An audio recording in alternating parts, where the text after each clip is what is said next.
Hi everybody, my name is Jens Larsen.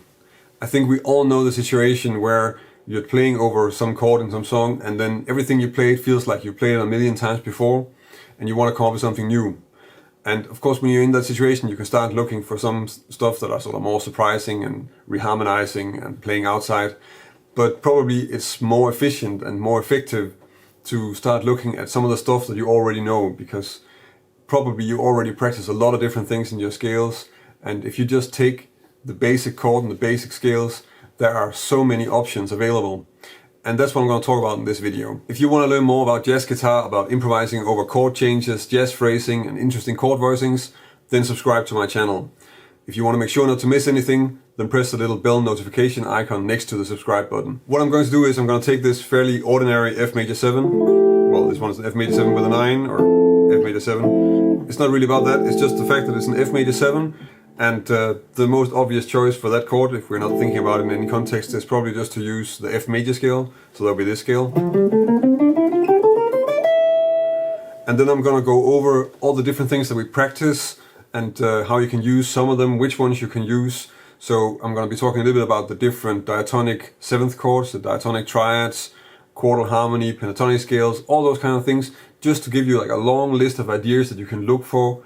And probably I'm gonna get into some other stuff as well with some sus triads and some shell voicings if the video doesn't get too long, because this might get really long. And you can really do this process for any chord you want. I'm sure you already practice a lot of this, and it's more about picking something out and trying to use it and see if that arpeggio works for you. Probably the most logical place to start is, because we're playing in a jazz context and the basic chord that we're thinking of is like it's a 7th chord because it's an F major 7, is to take the scale. So if you play the scale like this, then one exercise I'm pretty sure you do is to play it with diatonic 7th chords. So that would be this.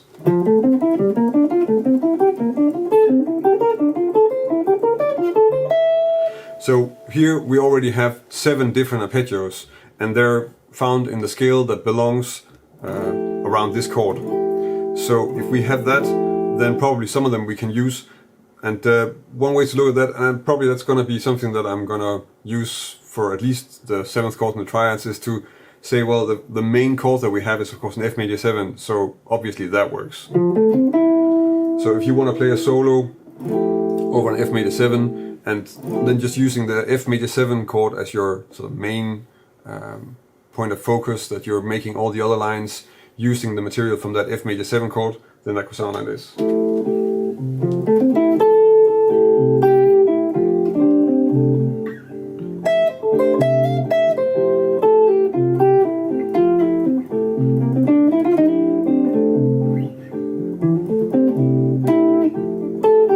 When I'm improvising with the arpeggio, you can tell that I'm not only using the arpeggio notes. I'm relying mostly on these notes, obviously. The idea is that we can make some lines, so the idea is not that we can make great lines only using the arpeggio. You want to use the arpeggio together with all the other things, because the point is not to learn the arpeggio, the point is to make some interesting lines. And that means using everything that you have. And I'm going to use that approach with all the examples that I'm going to demonstrate here. And then I think you can see how that works, and how working just with the arpeggio is going to be maybe a practice for something else, where you're trying to learn something else instead of just adding stuff to your vocabulary. Because if you're adding it to your vocabulary, you want to have it sit together with all the other things that you're playing. So the next thing we can do, of course, if we have this one, is to take, and this is probably the most common thing to do that I know of, and I've explained it in a lot of lessons already, and that is to take the arpeggio from the 3rd. So that's, in this case, the 3rd is of course A, and the arpeggio is an A minor 7. And if I play a short solo with an A minor 7 arpeggio, that sounds like this.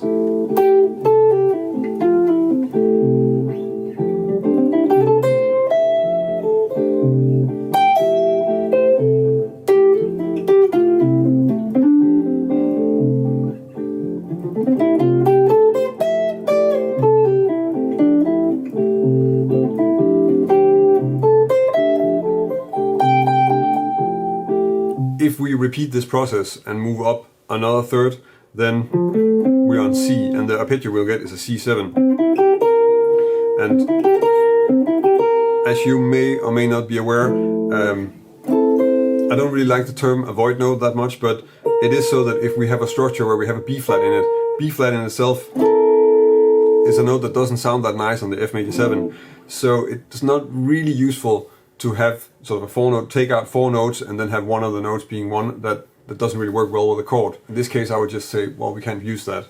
And that's going to happen several times with the things that we're going to find, that sometimes you just go, in this case, just, well, it has a B flat, so we're not going to use it because it's only 3 or 4 notes. And if I have to take out 3 or 4 notes, I'm going to take out 3 or 4 notes that are all sounding really good on the chord, because there has to be some sort of reason to focus on them. And in this case, the B flat doesn't really have that reason. We can't really go higher than the A minor, but we can go the other way, because instead of moving up in thirds, we can go down. And in this case, if we take the F major 7 and go down a diatonic third, we get a D minor 7.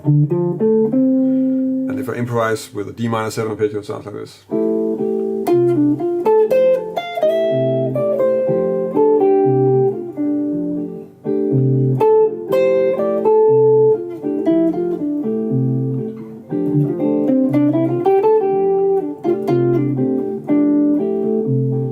The next chord, if we take it down one more diatonic third from the D minor, is going to be a B flat major 7. And of course, it's a B flat chord, so we have a B flat, so I wouldn't want to use that in this context, because again, we don't really need a B flat in the 4 notes that we want to focus on. The thing that I maybe didn't talk about with these choices of arpeggios, because we have this system of moving around in thirds within the scale, is that whatever, and this is something that's really useful, and you really do want to think about training that skill and being able to see how different notes are different tensions and chord tones on top of any kind of root. Because what I'm doing here, of course, if we have the F major 7 chord against the F major 7, then that's going to be 1, 3, 5, and 7. And if I take the one from A minor, then that's going to be 3, 5, 7, and 9. And the D minor is going to be 6 or 13, 1, 3, and 5. So in that way, I know what the notes are compared to the root that I have on the chord. I think really you want to have the ability to just take any set of notes and then easily figure out what they are against whatever root you're thinking of. Because that's going to be very important with some of the other things that we're doing, and it's going to help you choose things that work. Because if you have to do trial and error with stuff like this, it takes really long. So it might make sense to just for you to have an idea about, well, what does it sound like? So if I have my F major 7, how does the D sound against it? And do exercises like that, and where you're just saying, well, here's the basic chord. What happens if I put this note against it? And that's a useful thing to be able to do. And it's just a matter of having an overview of your scales. So that's something you might want to try out. If you do stuff like this, you automatically will have to do it. And you also get used to doing it without having to really think too much about it, because there are only 7 notes, it's not that difficult.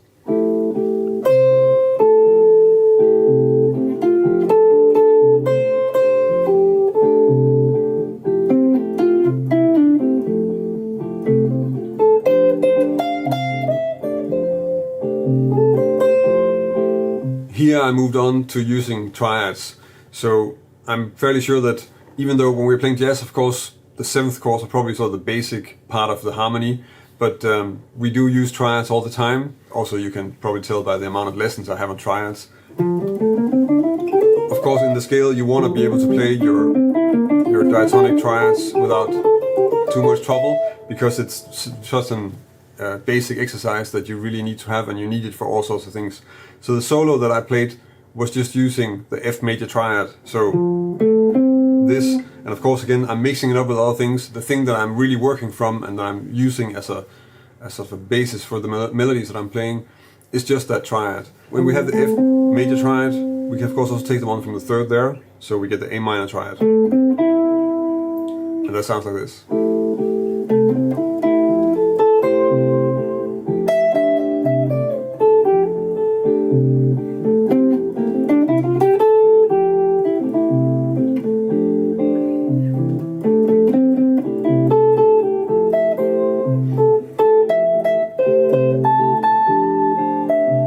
With the A minor triad, we're of course just playing 3rd, 5th and 7th, and I already had a few different options that also contain those notes. But because you're sort of thinking, I mean, a triad has a certain sound in itself, and there are certain melodies that we hear from it. So you can think of it more as a melody than as a set of notes, because we're going to be playing the same 7 notes all the time, but pretty much all of us are playing the same 7 notes all the time, and we all sound different.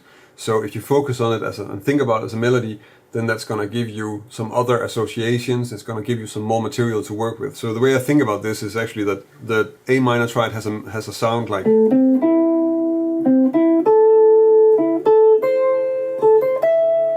with just the inversions here. Those are melodies that I hear, and then I'll try to make something with that. So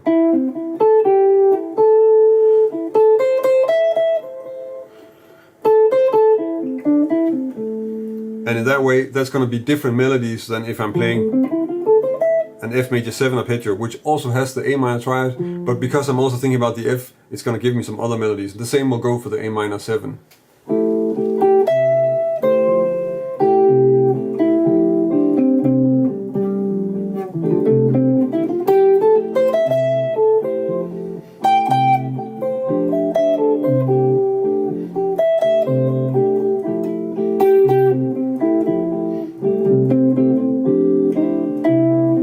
Now that we had the A minor 7, we can of course take it up another diatonic third, and then we get the C major triad. And the C major triad is a very sort of nice extension to have on an F major 7 chord. As you can hear, you get a specific sound if we hold this chord against the root, because we have a 5th, 7th and a 9th, but we don't have a 3rd anymore.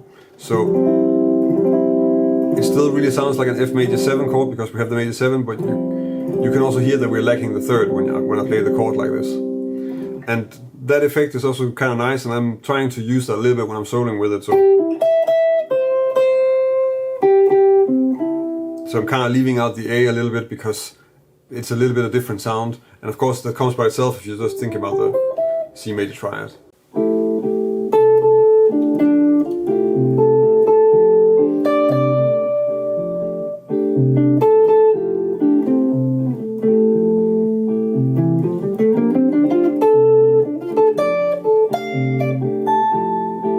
So of course, in the same way that we could move up through F, A minor and C major, we can move down as well. Because if we move up from C, then we're gonna get an E diminished triad. And again, we have this thing with the B flat that's not working that well. So we can of course move down from C to D minor. And that was a solo that I just played. Again, just trying to hear the sound of the different notes against the chord. So really just trying to have this sort of basic sound in my head, and then hearing and seeing what kind of melodies that gives me and what I can come up with. I already have now, with a few examples that I played through, that some stuff I'm thinking, oh, that kind of sounds like Pentatonic a bit, and that sounds like something else. So there are certain sort of associations, and you want to have those associations because that's what's going to help you come up with. You want to have these loose connections that you can use when you want to play something else, and you want to evoke certain things when you're soloing. I think that's an important part of being an improviser, that you can have these vague things that you can pull out that are not specific lines, but are just helping you play in a certain way. Now that we've had the sort of basic third-spaced harmony, then we can start working with something else. And there are a few places you can go, obviously, but just to start looking at some simple quartal harmonies and some 3-part quartal arpeggios. And here the idea of being able to look at any set of notes and then think about that as what they are against the root are going to be really useful. Of course there's going to be something else because we only have one note that we don't really want to have in our arpeggios, and that's the B flat. So that makes a difference as well. But if we take the F major scale, which I played quite a few times in this video already, and then start to make quartal arpeggios in there. So from the F, it's going to be F, B flat, E. We get this, and then G, C, F, A, D, G, B flat, E, A, C, F, B flat, D, G, C, E, A, D, and F, B flat, E again. So those are sort of the arpeggios that we have, and we have to figure out which ones we can use. So just to start with that, we can throw out everything that has the B flat in it, because we don't really need that. That's not going to work for these things, as I already talked about. So that leaves us with, let's see, so we have the one with G, C and F, A, D and G, D, G, C, E, A and D.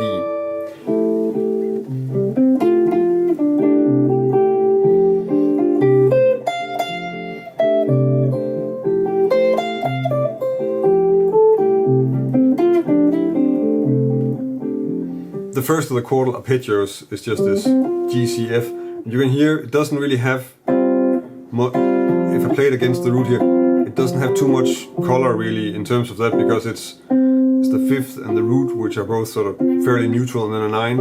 At the same time, you can make some really nice lines with it. You can hear that I'm not only using the arpeggio itself, I'm also really trying to use some scale runs in between, and I could have used more arpeggios in between as well. That would work really well, but that makes it a little bit unclear, so just for the example I didn't do that. And for the rest, you can of course play that, so in the scale you would play it like this, but it makes sense to also play it like this, which I also did in the solo. Let's try the next one. So that's A, D and G, so that's really just an F6/9.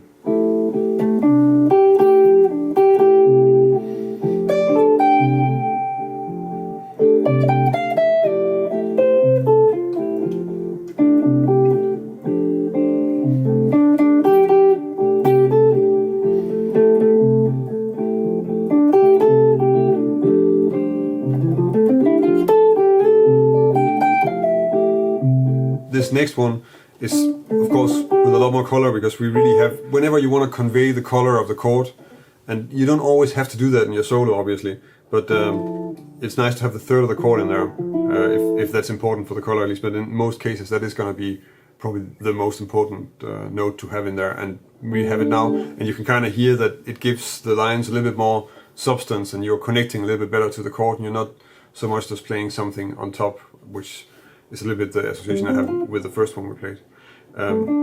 Let's just move on to the next one, which is D, G and C.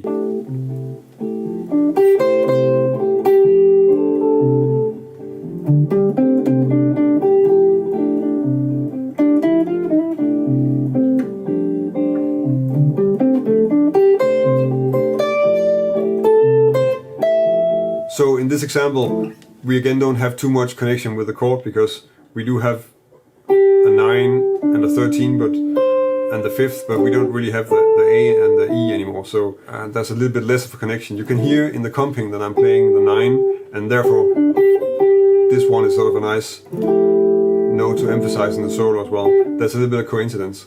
For the rest, you can tell that it's also like the way I'm playing these, I'm really trying to just have the sound of the fourth out there, so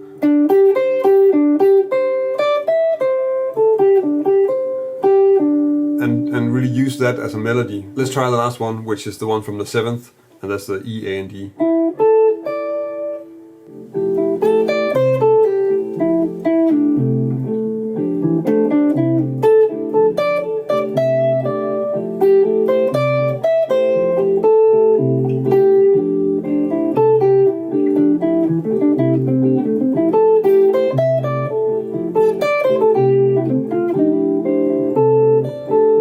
Basically the same kind of idea.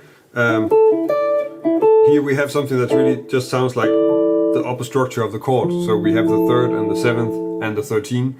So it's kind of easy to play with in that sense, that we're really connecting with what's being played behind us. I think what I started to emphasize a little bit was also that in the other ones, I'm really using the arpeggio, just playing it up and down. Here I'm also just using other patterns, so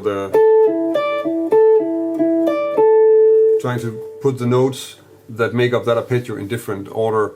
And that's of course also something that we didn't really talk about with the other examples, because one thing is that you can play triads, and that's also where I mean that there are so many options available that we can start looking into, which is a good thing. You know, it's not like you have to know them all, you have to use them all. It also just means that whenever you feel like finding something new, it's not so difficult to find it really, if you sit down and search a bit.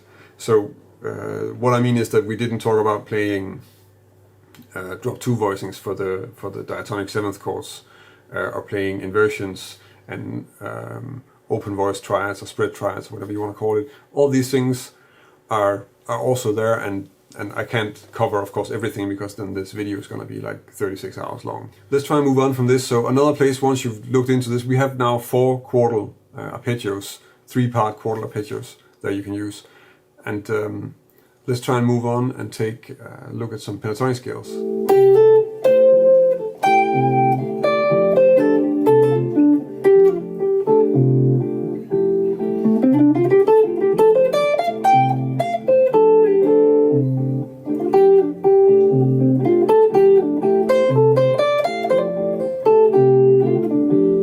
In this example, I was just using the D minor or F major pentatonic scale, and that's of course also something I'm fairly confident that you know your pentatonic scales already, because most guitar players certainly learn pentatonic scales before they learn their major scales. And if you think about the F major scale, or actually any major scale, you have 3 pentatonic scales. So that means that if we have F major is the same as D minor, then we have a D minor pentatonic. And then from the 4th degree in D minor, which is G minor, we have one as well, so that's G minor pentatonic. And we have one of the 5th, so the A, so we have an A minor pentatonic. Now the same goes for this as with the other structures. Even though it's a 5-note structure, I would say leave out the one that has a B flat. That's not going to be that useful to sort of throw away notes and then keep one of the notes that you can't really use or can't really land on. Leave that out and just focus on the other ones. I just played an example of the D minor, and if I play with the A minor pentatonic scale, it would sound like this.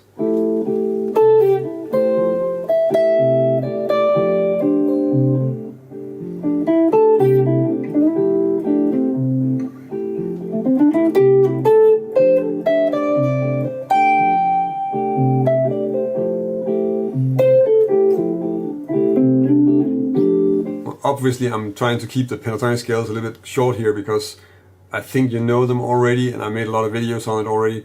So it's not going to be something that's that foreign to you, and maybe you're already working on these. I also kind of started a small series. I only made one of the videos, but I will make more videos on different types of pentatonic scales that you can find in the different scales and how you can use them. And of course, you can start working with that as well. But I think in this case, I'm just going to focus more on the things that you probably already know. Something that I'm not sure if you work on, but you could easily start working on, would be shell voicings. Because there are a few interesting things when you start using shell voicings as arpeggios. Mostly just because they have a large interval built in, so they are sort of attractive melodies to work with. But another thing is also just that there are actually some chords that we normally wouldn't use, that we then can tap into, because it's a 7th chord without one note. So if I play through the F major scale using the diatonic shell voicings, then I get this.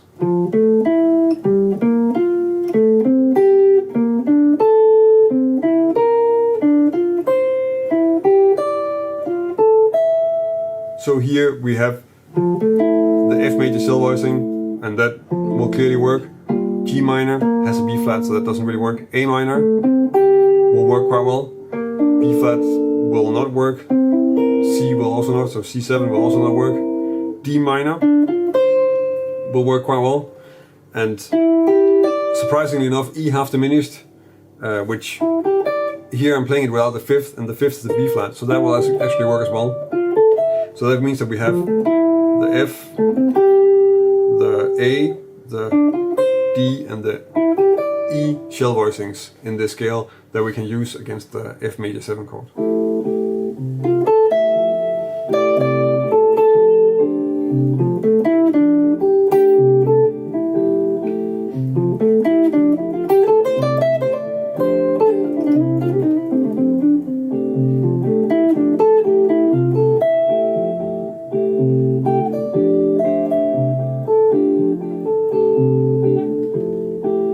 So here I'm using the F major 7 shell voicing, which clearly fits. It's root, 3rd and 7th. Let's try and do the same with the A minor shell voicing, so that's going to be 3rd, 5th and 9th.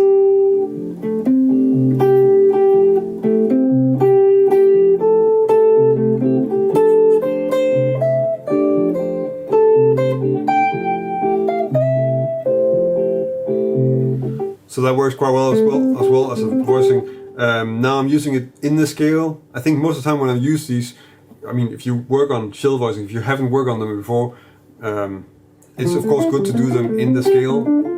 Oh, sorry, that was a complete arpeggio. But you probably want to start working with them along the neck. I think that's an easier way to work, and also because then you have them as chord voicings as well, and that's very useful. That's a little bit less clear if you're doing it in a scale position. So this exercise is good for that. And of course, you want to do, well, you might as well just do all strings. That's really, that's a great way to just get some more overview of this scale on the neck. So if you didn't do that already, then I would strongly suggest that you try and work on that, because it's a very nice melodic structure, because you have the larger intervals. So you have the third, and then you have that fifth in there as well. And it's something I use quite a lot for that reason. I think it's something that sounds really nice. I'm not sure you hear really a lot of guitar players doing it. Piano players tend to use it a lot because they're also really good at sort of tapping into what they play as chords already, and it's sort of the upper structure of a lot of chords. Let's try and see what the D minor, so D will be like 6, 1 and 5, how that works against the F major 7.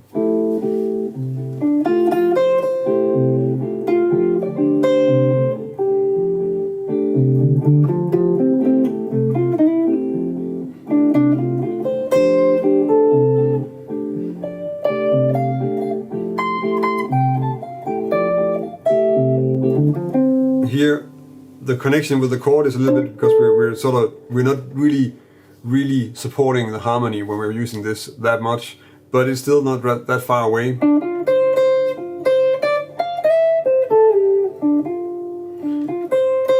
And I think the bonus and the main feature of these shell voicings from a melody point of view is really just the combination of intervals that gives them sort of a nice signal-like sound. Let's try the last one, which is the one that's a bit sort of weird that we can use, because it's the one from the 7th. So that would be the 7th, which is an E, the 9 and the 13.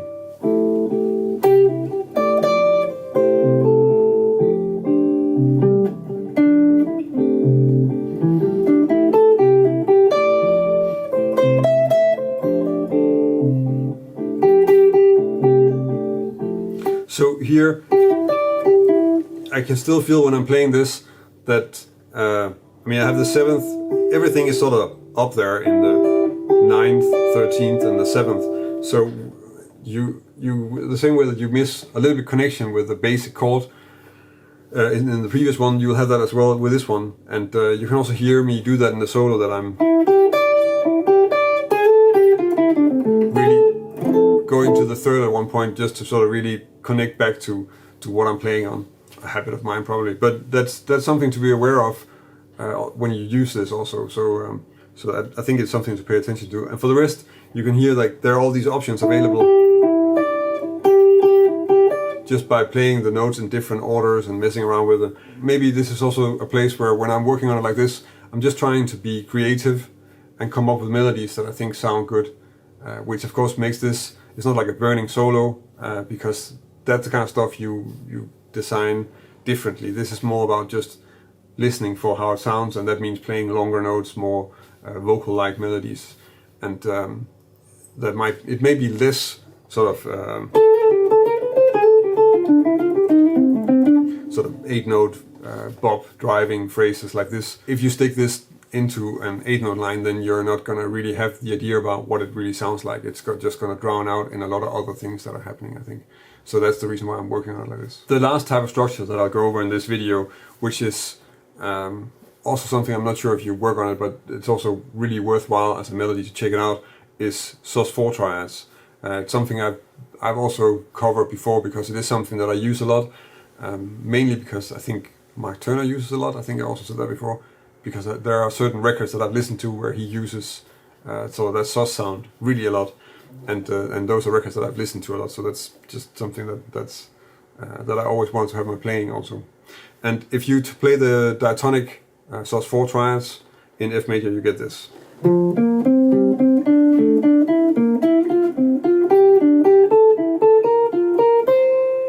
So that's not really a difficult exercise to go over. Again, we need to figure out which ones we can use, and pretty much the same idea as all the other ones, because really we just look at the ones that have a B flat and then we don't use those. So that means we can use the one from F, we can use G, we can use A, we can use B flat, we can use C and D, but we can't use E.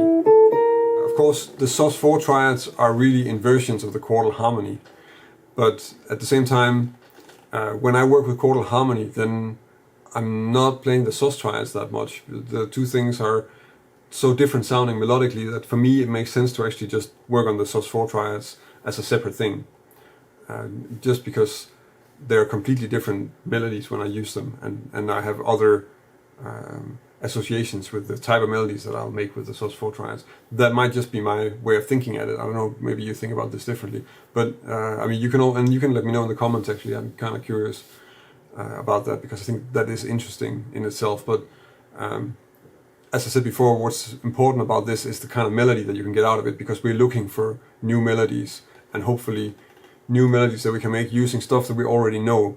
And that's sort of the whole point of this video, because I think that's something that's in some ways overlooked a little bit once in a while. We're always looking for new things, and this is sort of just taking a lot of the old things that we already checked out.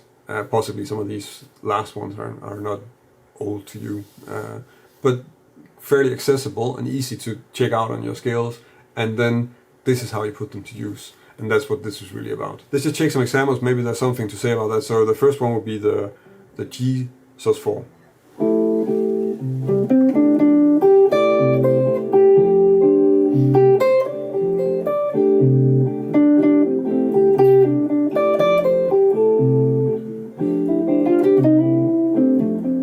So that's the sound of the G. It's more like in the extensions than in the basic part of the chord, which again means that sometimes it's nice to just go back and just really add the basic sound of the chord in there. Let's take the next one, which is the A, D, and E.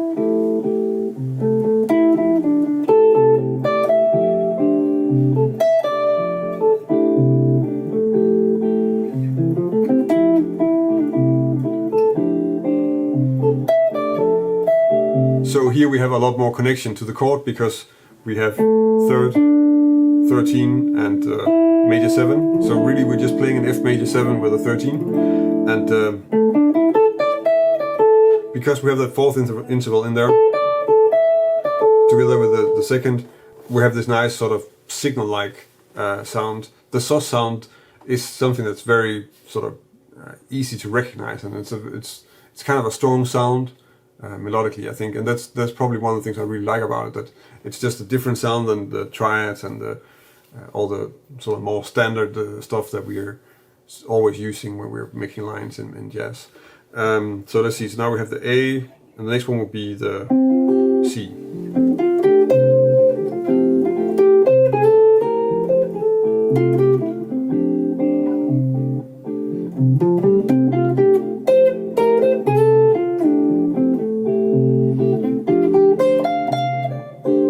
So this one, like the version of it that's a quartal voicing, it doesn't have that connection with the chord that much. It's a little bit in between, because we have the fifth, which doesn't really add any color. The root is actually also not the strongest note, and then we have the 9.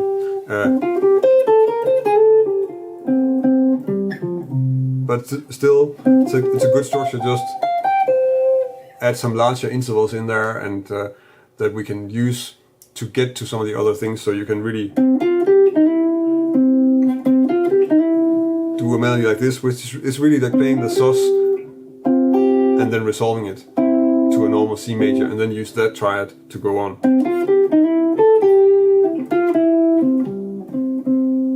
So for that, this is a really interesting thing to maybe to work with.